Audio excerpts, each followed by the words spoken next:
Cette nuit, j'ai rencontré Léon, le poisson-lune, et il m'a fait briller comme un soleil.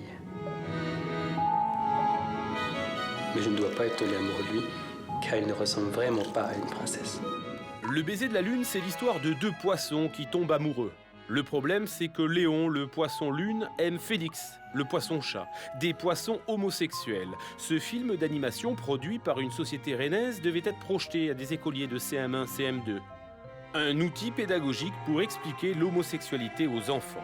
Seulement voilà, ce film ne convient pas au ministre de l'Éducation nationale. Le baiser de la lune ne sera donc jamais diffusé dans les écoles françaises. Je dis oui à la lutte contre l'homophobie, oui à la lutte contre les discriminations, oui à la sensibilisation de nos lycéens et de nos collégiens.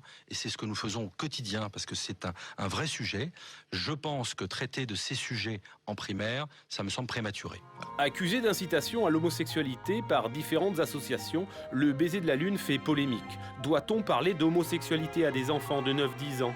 Aucun souci pour le réalisateur, un peu surpris par cette médiatisation. Et ces réactions donc, sont dues à un amalgame très fort entre homosexualité et sexualité. L'homosexualité, c'est une relation amoureuse au même titre que l'hétérosexualité.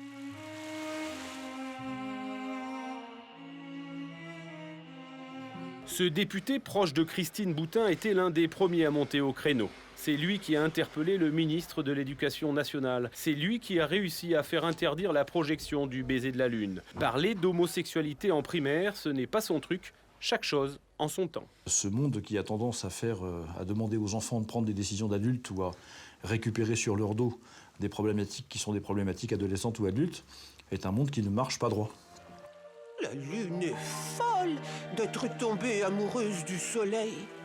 Encore une fois, des enfants d'école primaire, ça se respecte et on ne leur demande pas de traiter des sujets de ce genre. Il y a bien d'autres choses à leur apprendre avant que de les sensibiliser sur ces sujets-là. Mais Léon, lui, ne voulait plus qu'on se cache. Il aimait trop la lumière. Et j'en étais certain. C'était nos cœurs qui guidaient nos pas. À quel âge il faudrait peut-être parler de l'homosexualité aux enfants? Non mais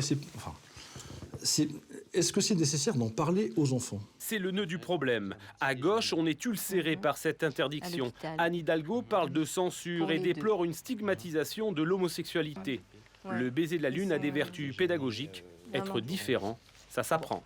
J'ai vu la bande-annonce, j'ai trouvé ça vraiment très joli, voilà, c'est très poétique, c'est le langage des enfants. On est vraiment dans quelque chose qui pousse à la tolérance et à la reconnaissance de la différence de l'autre. J'ai toujours pas dit à grand-mère, mais ma princesse, c'est Léon. Elle serait tellement déçue. Je pense que c'est la fonction de l'école de prévenir effectivement les enfants contre les discriminations. Et les discriminations homosexuelles dans notre pays sont vraiment encore extrêmement violentes. Un avis partagé par Philippe Castel. L'interdiction du baiser de la lune est pour lui une vraie régression des mentalités. L'homosexualité ne doit plus être un tabou.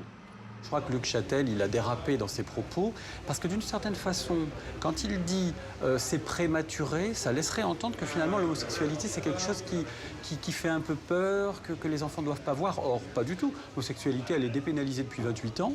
Il faut peut-être dépénaliser l'homosexualité dans les têtes maintenant. Et donc, oui, bien sûr, il est normal que des jeunes de cet âge-là puissent voir que l'amour entre personnes de même sexe, ça existe et que ça n'est pas répréhensible et que c'est aussi beau que l'amour entre personnes de sexe différent. Le baiser de la lune sera prêt fin mars. Mais nos deux poissons, Félix et Léon, victimes de préjugés, sont condamnés à vivre leur histoire d'amour dans l'intimité. Car pour le moment, personne ne sait quand et où sera projeté ce film. Béatrice Bourges, Jean-Marie Perrier, bonsoir. Nous venons de voir un reportage de Christophe Kulikowski à propos de la polémique autour de ce court-métrage Baiser de la Lune. Il y a eu de très très vives réactions qui montrent qu'il existe encore des tensions sur l'éducation sexuelle à l'école, particulièrement l'éducation à l'homosexualité, qui nous a fait nous demander si en France encore aujourd'hui l'homophobie n'était pas un tabou dont on osait parler. Donc ce soir on se propose avec vous de voir comment on pourrait, j'allais dire, remédier à l'homophobie et comment on peut lutter contre elle. Alors j'ai souhaité en parler avec vous, Béatrice Bourges, vous êtes présidente de l'Association pour la protection de l'enfance et porte-parole du collectif pour l'enfant. Vous avez écrit en 2008 L'homoparentalité en question et l'enfant dans tout ça, préface de Christian Flavigny, c'est aux éditions du Rocher. Je crois que le sous-titre dit votre position. Et votre collectif, le collectif pour l'enfant, a fait paraître un communiqué en janvier 2010, halte à la propagande en faveur de l'homosexualité au sein de l'école, où il demande au ministre de ne pas diffuser le court-métrage en question. Jean-Marie Perrier, bon, on vous connaît, vous êtes cinéaste, photographe, vous êtes le grand photographe de ces années qu'on a appelées, enfin c'est Edgar Morin un peu péjorativement, les années yéyé. Hein, c'est exact, bah oui. Et alors vous publiez cet ouvrage assez choc au titre violent, Casse-toi, crève mon fils, je ne veux pas de PD dans ma vie, avec ce bandeau, combien de jeunes chassés de chez eux parce qu'ils sont homos. C'est chez O Édition, un livre très violent dans lequel vous brossez le portrait de jeunes qui ont été chassés de chez eux et parce qu'ils sont homosexuels et qui ont été accueillis dans une association qui s'appelle Refuge à Montpellier. Absolument. Alors votre position, vous, par rapport à cette polémique sur ce court-métrage? Alors, bon, ce petit court-métrage est tout à fait sympathique, charmant. Je ne vois pas vraiment quel mal il peut faire. Cela dit, le problème est de savoir à quel âge il faut leur en parler. Parce que, ou c'est trop tôt, parce que moi, 7 ans, je n'oserais pas parler de sexualité à un gosse. Hein. Ou bien c'est trop tard, parce qu'avec ce qu'ils voient sur Internet, je vais vous dire, ils en savent plus que moi sur le sexe, les gosses. Et que vous aussi, d'ailleurs. Bon, donc, confronteront vos expériences. Donc, je crois simplement que c'est un faux problème, parce que la vérité, c'est que c'est pas les enfants qu'il faut éduquer, c'est les parents. Parce que si un môme rentre chez lui et qu'il voit son père regarder la télé et dire qu'est-ce qu'il veut se péder en parlant de quelqu'un sur l'écran, vous pouvez mettre tous les dessins animés que vous voudrez, ça ne changera rien. D'accord. Non, moi je voudrais d'abord revenir sur le livre de Jean-Marie Perrier que j'ai lu et qui m'a beaucoup touchée. Beaucoup touchée parce que je trouve que c'est une vraie affaire, que c'est des vraies blessures et que c'est des douleurs absolument insensées pour des jeunes qui sont chassés de chez eux parce qu'ils sont homosexuels. Enfin, je veux dire, c'est vraiment affreux. Voilà. Au-delà de ça, je pense que c'est pas le rôle de l'éducation nationale de parler pas seulement d'homosexualité d'ailleurs. Hein, moi, je suis bien au-delà de ça, mais de sexualité tout court. Je pense que l'éducation nationale a quand même mieux à faire, puisque c'est pas son rôle premier quand un enfant a 7-8 ans, c'est pas de lui parler de sexualité, mais c'est de lui parler d'apprendre à lire, à écrire, à compter. Et je crois que vraiment c'est le rôle premier de l'éducation nationale. Et donc voilà, et donc je pense que c'est en plus ne pas faire confiance aux parents qui, eux, connaissent la maturité de leurs enfants. C'est quand même des choses sérieuses, l'éducation affective et sexuelle. Sauf que les parents, ils sont largués. Ils sont paumés, ils ont honte très souvent. Aborder l'homosexualité, c'est extrêmement compliqué. Ouais. Pardon, mais dans le livre que vous avez montré tout à l'heure, il s'agit d'enfants, de jeunes adolescents qui sont renvoyés de chez eux parce qu'ils sont homosexuels. Mais il faut se mettre à la place des parents. Les parents, c'est pas leur faute. Les parents, ils sont influencés par les dictates et les ukases des religions et des traditionalistes qui vous expliquent que les choses sont comme ça et qu'elles ne sont pas autrement. C'est une affaire de morale. Donc, et c'est un drame pour ces gens. Alors, parlons donc de cette éducation. Jean-Marie Perrier parlait de l'éducation des parents, parlait de ces pressions qui sont sur eux, des pressions culturelles, des pressions religieuses, des pressions morales. Est-ce que vous avez le sentiment, en ce qui vous concerne, que vous relayez ces pressions-là? Est-ce que vous êtes de... Pas du tout. Moi, ce que je trouve, c'est que prendre comme ça des enfants en bloc, une classe de 30, on passe un film, on ne connaît pas la maturité des enfants, ils ont entre 7 ans et 10 ans, on va dire plus petits et plus grands. Et bien, je trouve qu'entre 7 ans et 10 ans, on ne connaît pas leur degré de maturité, on ne sait pas si c'est des sujets qui peuvent ou non les blesser, on ne connaît pas leur passé, on ne connaît pas leur famille, et puis tout d'un coup, on dit, bon ben voilà, maintenant... Bon, je trouve que l'éducation sexuelle va aussi avec l'éducation affective, parce que ça aussi, c'est un problème. C'est-à-dire qu'en fait, on leur envoie des trucs comme ça, comme si tout ça, c'était que de la technique. Ouais. Mais oui, mais non, si mais là, on leur... Pas tout à fait, attendez, non, par rapport à ce court-métrage, on n'est pas dans la technique. C'est une initiative privée, c'est pas une initiative de l'éducation nationale. Bah oui. Voyant cette espèce de désert en matière d'éducation, propose quelque chose. Oui, alors il propose en plus, il propose un livret éducatif. Pédagogique, mais les parents, ils ne savent pas ce qu'il y a dans ce livret pédagogique. Alors ensuite, on parle d'exercices ludiques. C'est quoi ces exercices ludiques pour apprendre à aimer autrement? J'en sais rien, je ne sais pas, hein, mais... Alors, en troisième, ça m'aurait été utile. Hein.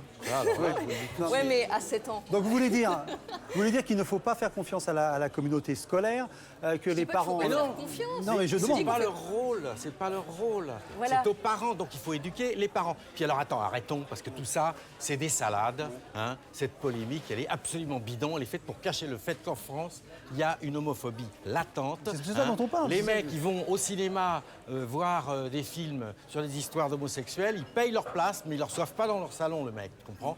Alors moi, j'en ai marre de ça, parce qu'il y a une majorité de gens en France qui croient encore que l'homosexualité est une tare, une maladie ou une malformation. Ouais. Et les gens qui ont des enfants, eux, ils sont coincés avec ces théories qu'on leur a insufflées dans la tête quand ils étaient petits, et ils ne savent pas comment s'en sortir. Donc c'est les parents qu'il faut aider.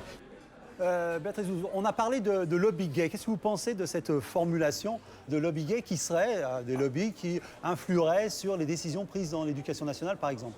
Bah écoutez, ce film, il est bien fait par quelqu'un. Oui. Il est bien fait par des personnes qui souhaitent que... mais ils sont pas qu'est-ce que c'est forcément du lobby gay. C'est quoi un lobby?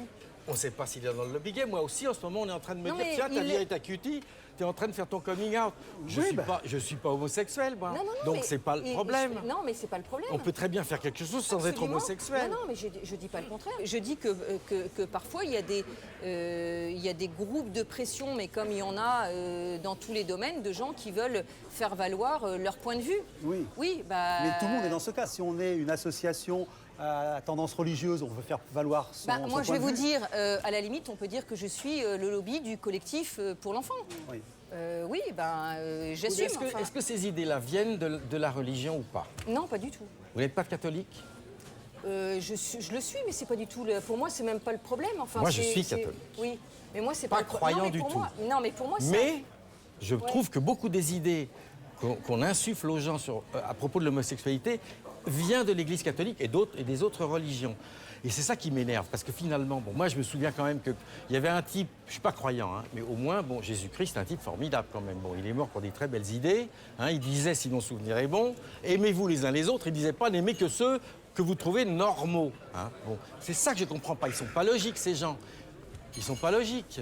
Alors, est-ce qu'on est dans des problèmes moraux, des problèmes religieux, ou bien est-ce qu'on oui. est dans la délimitation aussi du territoire, de la famille et de l'école? Oui, C'est-à-dire... on est beaucoup dans la délimitation du territoire, de la famille et de l'école. C'est vrai que je trouve qu'on a de plus en plus tendance à enlever aux parents leurs prérogatives de parents. Et je trouve que sous prétexte d'enlever certaines normes, on va remettre d'autres normes. Mais là, en fait, on sort un peu du sujet. Parce que l'homophobie, on essaie de savoir comment lutter. Qu'est-ce que vous, par exemple, vous proposez si vous considérez qu'il faut lutter contre l'homophobie? Ah, mais je pense qu'il faut lutter contre l'homophobie, oui. Moi, je pense que surtout, il faut faire une éducation au respect de l'autre et respecter l'autre dans sa personne et simplement se dire que c'est pas parce qu'on est hétérosexuel ou homosexuel qu'on est plus ou moins respectable. Une personne, elle est respectable parce que c'est une personne humaine et que, à la limite, on se fout de savoir si elle est homosexuelle ou hétérosexuelle. Par exemple, dans votre livre, l'homoparentalité et l'enfant en question dans tout ça. et l'enfant dans tout ça. Ouais, mais là, on arrive sur le... Oui, mais la thèse du livre est quand même qu'un enfant est... Oui, mais là, on peut parler de meilleure l'homoparentalité. situation. Oui, voilà, l'homoparentalité. Oui. Vous Parce dites que- dans votre livre oui, mais là, c'est pas- qu'un j'allais dire que ça- enfant a besoin d'un couple avec un père et une mère. Arrêtez Non, avec mais- ça, il faut un papa Non, et une mais maman, c'est- parce que comme c'est ça, la- ça c'est marche. la thèse, c'est pas moi qui le dis. alors, Mais non, arrêtez, mais ça j'allais me dire fait que vraiment fou, ça. ça dépasse le problème de l'homosexualité pour moi. C'est-à-dire que j'essaye de voir ça avec les yeux d'un enfant. Et je me dis, qu'est-ce qu'un enfant aime le plus? En fait, c'est ça. Voilà, c'est tout.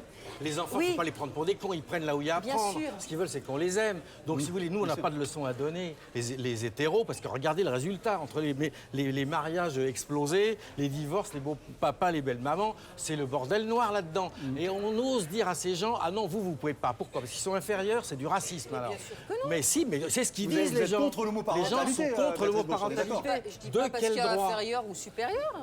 Non, mais oh Il est Ah, gonflé. enfin, Non, mais ça commence. dites-lui. Alors, attendez, je voudrais vous poser une question, parce que sans dire que l'on s'égare un petit peu, le fait que cette homoparentalité, vous la refusiez aux couples homosexuels, est-ce que ce n'est pas les stigmatiser et renforcer l'homophobie, dire ce sont des couples qui Mais ne c'est méritent pas pas les de... stigmates, mais Non, mais bien je pose la sûr question. que non. Oui, mais c'est comme ça que ça passe, c'est ça le Mais non, problème.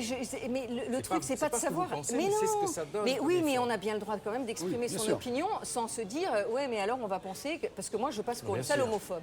Je pense que pour l'enfant, c'est mieux de ne pas être privé d'un père ou de ne pas être privé d'une mère. Oui, non, mais c'est Puisqu'à mieux pour lui, partir- évidemment. bon. Puis c'est mieux d'être Donc- né riche et beau, ça c'est sûr. Mais attendez, ils n'ont pas le choix. les D'ailleurs, mots je ne sais aussi. pas si c'est mieux d'être né riche et beau. Ah si, ça je vous assure. Bon. Ça, j'en Non, suis mais la ça, preuve. ça, c'est un autre vous débat. voilà avec un Si point on de n'est pas- désaccord si- supplémentaire. Si on est riche, beau, mais pas aimé, je ne suis pas sûre. Ça peut être assez juste. Je vais avoir besoin d'un élément de conclusion pour chacun, parce que l'idée était quand même de savoir, puisqu'on est tous Par un peu rapport à ce d'accord petit sur le... on est d'accord sur le constat concernant l'homophobie. Elle existe, elle est plus ou moins rampante, plus ou moins taboue. Que faire Jean-Marie Perrier a donné une piste, élever les parents. Voilà une vaste entreprise. Et moi, c'est élever au respect et ne pas stigmatiser en raison de l'orientation sexuelle. Moi, ce qui m'intéresse, c'est la personne que j'ai en face de moi, c'est ce qu'elle a dans les tripes, c'est pas de savoir avec qui elle couche. Voilà. Voilà. Bon, j'espère que ce soir, on a eu l'occasion de voir à qui on avait affaire, chacun d'entre vous. Jean-Marie Perrier, on parlait de votre livre « Casse-toi, crève mon fils, je ne veux pas de PD dans ma vie », un livre très violent sur ces jeunes chassés de chez eux parce qu'ils sont homo. C'est chez O Éditions. Béatrice Bourges, je rappelle votre ouvrage de 2008, l'homoparentalité en question et l'enfant dans tout ça, c'est aux éditions du Rocher. Pour ceux qui veulent se faire une idée, ils vont voir le baiser de la lune.fr, ils verront et se feront une petite idée. Et sinon, ils peuvent écouter cette très belle chanson de Juliette Gréco, Un petit oiseau, un petit poisson. Voilà. C'est mes d'amour tendre. Voilà, comment s'y prendre quand on est là-haut. Voilà, ce sera la conclusion pour ce soir. Merci. Merci. Merci à vous.